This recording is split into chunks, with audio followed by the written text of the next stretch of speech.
All stand, please. Yes, Mr. Cameron. Broadly speaking, this matter involves a contract for the purchase of the sum of 8,000 pairs of the Ants in Pants underpants.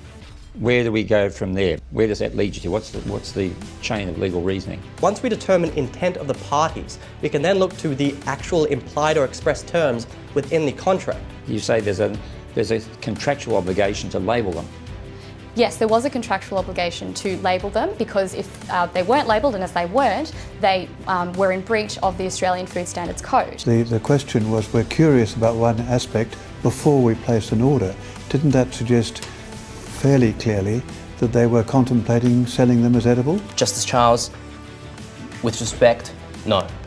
It does not indicate that edibility was to be implied as a term into the contract. You've got the word yummy in front of it. Yes. Certainly we have. And let's have a look at what was actually said about that word yummy. I have to say that the problem that you got here to argue was a brilliant one. From speaking for myself, I enjoyed hearing the submissions and the way in which you approached them. The four of you were all put under some really significant pressure this afternoon, and you handled it really well. Congratulations.